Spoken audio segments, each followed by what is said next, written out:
২৪-এর ৫ আগস্টের পর থেকেই আওয়ামী লীগ উন্মাদ হয়ে গেছে। তারা বাংলাদেশের মানুষের উপরে গণহত্যা চাপিয়ে দিয়েছে। অসংখ্য মানুষকে তারা খুন করেছে, গুম করেছে। মানুষকে নির্যাতন নিপীড়ন তারা করেছে এবং সেই নির্যাতন নিপীড়নের তাদের যে সিলসিলা সেখান থেকে তারা বেরোয় আসতে পারেনি। তারা বাংলাদেশের মানুষের উপরে গণহত্যা চাপিয়ে দেওয়ার পরেও তারা এখনও পর্যন্ত তাদের মধ্যে কোনো অনুশোচনার জায়গা নেই। বরং কিভাবে ভারতের সহযোগিতায় বাংলাদেশে তারা নাশকতা করতে পারে সে ধরনের শখ তারা খুঁজতেছে।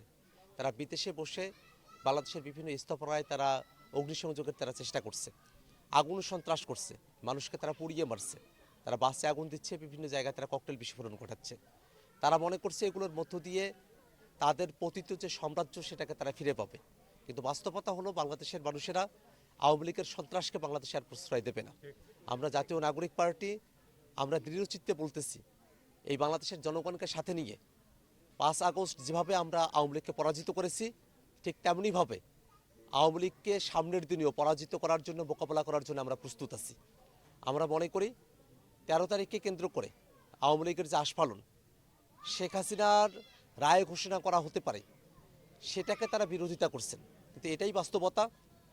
সবগুলো এভিডেন্স চলে এসেছে যে শেখ হাসিনা নিজেই এই হত্যাকাণ্ডগুলোর তিনি নির্দেশ দিয়েছেন, মানুষকে খুন করতে তিনি নির্দেশ দিয়েছেন। এমন একজন খুনির পক্ষে যারা দাঁড়ায় তাদের বাংলাদেশে রাজনীতি করার কোনো অধিকার নেই। সেই আওয়ামী লীগ বাংলাদেশে রাজনীতি করার অধিকার কখনোই ফিরে পাবে না। তারা আগুন সন্ত্রাস করবে, মানুষকে হয়তো খুন করবে, কিন্তু মানুষেরা যেমন করে নিজের জীবন বাজি রেখে ২৪-এ তাদের বিজয় ছিনিয়ে নিয়ে এসেছে, তেমনইভাবে সামনের দিনেও আওয়ামী লীগকে মোকাবেলা করার জন্য বাংলাদেশের মানুষ প্রস্তুত রয়েছে। আওয়ামী লীগের নেতাকর্মীরা তারা বাংলাদেশের মানুষের উপরে নির্মম নিপীড়ন তারা চালিয়েছেন।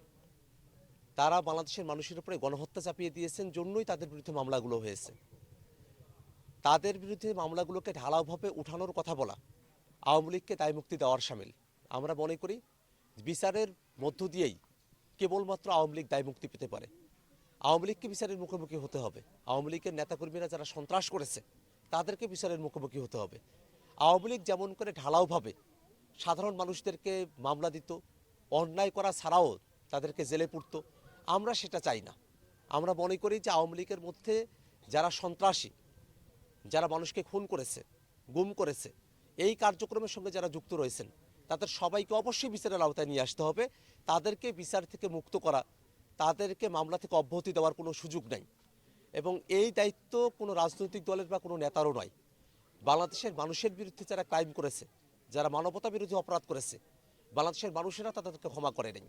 যে আওয়ামী লীগকে বাংলাদেশের মানুষেরা ক্ষমা করে নেই, সে আওয়ামী লীগকে মামলা থেকে দায়মুক্তি দেওয়ার কোনো সুযোগ কোনোভাবেই এই বাংলাদেশে নেই।